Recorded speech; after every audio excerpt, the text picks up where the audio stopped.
जिला परिषद एवं पंचायत समिति चुनाव का बिगुल बज चुका है और चुनाव के मुहाने ही कांग्रेस को एक के बाद एक जोरदार झटके लग रहे हैं। कुछ दिन पहले गारमाल, तामसई एवं फनसवाड़ी के कांग्रेस कार्यकर्ताओं ने ठाकुर कंपनी की मनमानी से तंग आकर शेका पक्ष में प्रवेश किया। फिर चांडोली गांव के कांग्रेस कार्यकर्ता कांग्रेस का दामन छोड़ शेका पक्ष में दाखिल हुए और अब फिर एक बार कांग्रेस को करारा झटका लगा है। मंगलवार को कांग्रेसी नेताओं की निष्क्रियता के चलते चिरनेर ग्राम पंचायत के सदस्य रघुनाथ सकरिया ठाकरे तथा आयत्या ठाकरे, इन दोनों सहित उनके सैकड़ों समर्थक तथा खैरकाटी वाड़ी एवं भुरियाची वाड़ी के सभी कांग्रेस कार्यकर्ताओं ने शेतकरी कामगार पक्ष में जाहिर तौर पर प्रवेश किया, जिनका स्वागत विधायक विवेक पाटिल ने किया।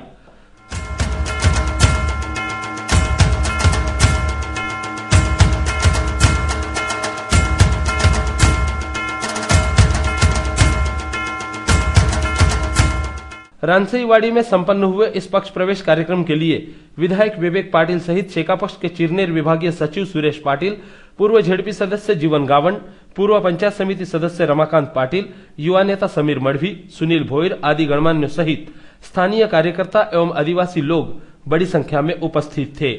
इस अवसर पर उपस्थितों को संबोधित करते हुए विधायक विवेक पाटिल ने कहा कि शेतकरी कामगार पक्ष के माध्यम से आज तक दूरदराज के आदिवासियों के लिए अनेक विकास कार्य किए गए हैं और यही वजह है कि आदिवासी जनता शेका पक्ष की ओर आकृष्ट हो रही है।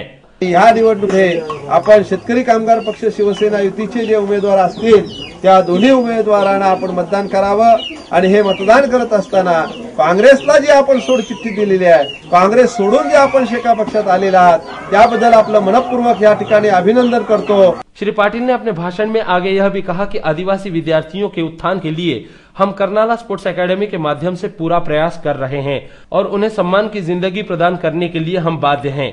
इतना ही नहीं, आदिवासियों के सामूहिक विवाह का आयोजन कर उन्हें साहूकारी पाश से मुक्ति दिलाने के लिए हम कटिबद्ध हैं, मगर आदिवासियों का अपने स्वार्थ के लिए इस्तेमाल करने वाले कांग्रेसी नेताओं को आदिवासियों के सुख दुख से कोई सरोकार नहीं है। मला या ठिकाणी मुद्दामून सांगायचं की जे आमचे प्रयत्न आहेत शेतकरी कामगार पक्षाचे, का ती आपली जी पुढची पिढी आहे ही पुढची पिढीची शिकून चांगली मोठी झाली पाहिजे। आणि मला गावात आल्यावर मी बघितलं ही कसली इमारत आहे, तर शाळेची इमारत आहे मला सांगितलं, पण ही पडली का रे, तर शाळेत मुलंच नाही। मुलं का नाही, काय कमी झाली का मुलं आपल्याला? मुलं म्हणते भरपूर झालीत पण सगळी आश्रम शाळेत आहेत, गावातल्या शाळेत शिकायला नाही, सगळी मुलं आश्रम शाळेत पाठवता, हे अतिशय चांगला आणि तुमच्या जीवनातला अतिशय महत्वाचा निर्णय का आपली मुलं आश्रम शाळेत शिकल्यानंतर त्या ठिकाणी आपल्या मुलांना एक चांगल्या प्रकारचं शिक्षण मिळेल आणि आपली मुलं देखील दुसऱ्यांच्याकडे नोकरी करण्यासाठी, काबाड कष्ट करण्यासाठी, दुसऱ्याच्या शेतावर काम करण्यासाठी आपला जन्म झालेला आहे असा जो समज किंवा गैरसमज झालेला आहे तो बदलल्याशिवाय राहणार नाही। आपली पोरं सुद्धा साहेब झाल्याशिवाय राहणार नाही असा विश्वास हा विश्वास असा उगाच वाटत नाही का आपल्या तुम्हाला चांगलं वाटावं, तुम्ही टाळ्या वाजवा म्हणून बोलते, अशातला भाग नाहीये।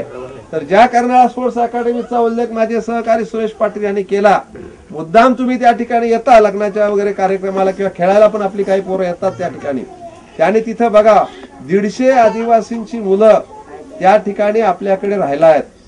आणि जर कर्नाळा स्पोर्ट्स अकादमीचा आपला महोत्सवाचा उद्घाटनाचा कार्यक्रम जर तुम्ही बघितला असाल तर त्याच्यामध्ये लहान मुलांचं जे जिम्नॅस्टिकचे खेळ दाखवण्यात आले ती सगळी मुलं आपली आदिवासींची आहेत।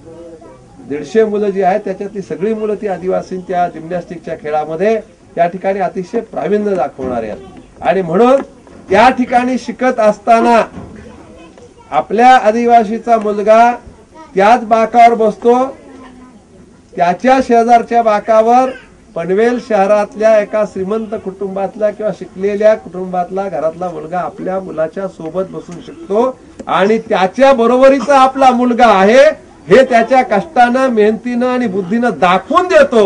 याच्यातच आपला पुढाकारपणा आहे, आपला मोठेपणा आहे। गोष्ट लक्षात ठेवा, आपण फार मागासलेले आहोत, आपण आदिवासी आहोत, म्हणजे आपल्याला बुद्धी कमी आहे, आपल्याला काम करण्याची शक्ती कमी आहे किंवा आपल्याजवळ ज्ञान कमी आहे, अशातला भाग नाही आहे। त्या आपल्या शाळेतल्या 150 मुलं बाकीच्या मुलांपेक्षा कमी नाहीत, उलट काही बाबतीत खेळामध्ये त्यांच्यापेक्षाही पुढे त्या ठिकाणी आपल्याला बघायला मिळतील। आणि म्हणून आपण एक निर्णय घेतलेला आहे की आपली सारी जी मुलं आहेत ही मुलं आश्रमशाळेमध्ये गेली पाहिजे, पण आश्रमशाळेमध्ये जी मुलं जातात त्याच्यातनं आपल्या शाळेतला फरक एक लक्ष द्या। आपल्या आश्रमशाळेत जेव्हा तुम्ही मुलं पाठवता तर सगळी आपलीच मुलं असतात, त्याच्यात दुसरी मुलं नसतात, बरोबर का? सगळे आदिवासींचीच मुलं असतात. पण आपल्या शाळेत जर बघायला गेलं तर 150 मुलं आपली आदिवासींची आहेत आणि त्याच्या वर्गात दुसरी 150 मुलं बाकीच्या पैसेवाल्यांची का शिकलेल्या लोकांची मुलं सुद्धा आहेत. हे त्याला आपल्याला जी समान संधी आपल्या मुलांना मिळायला पाहिजे ती समान संधी देण्याचं काम फक्त शेतकरी कामगार पक्षानेच केलंय. आज तुम्हाला सांगतो, ज्याच्याकडे पैसे आहेत, जे पैसेवाले आहेत, त्यांच्यासाठी करणारा काँग्रेस पक्ष आहे. काँग्रेसवाल्यांनी कधी लावली का लग्न एवढ्या वर्षात? या जिल्ह्यामध्ये आमदार आहेत 7. एक विवेक पाटील सोडला तर दुसऱ्या कुठल्या आमदारांनी या जिल्ह्यामध्ये लावली का आदिवासींचे लग्न? तुमचे नातेवाईक सगळीकडे आहेत, विचारून बघा कोणी लावली. आपणच लावतो 4 वर्ष. दुसऱ्या कुठल्या आमदारांनी केली का? 150 मुलं आदिवासींची शिकायला आपल्या शाळेत ठेवली का? त्यांना दुसऱ्या मोठ्या लोकांच्या पोरांच्या मध्ये शिक्षणाची संधी निर्माण करून दिली का?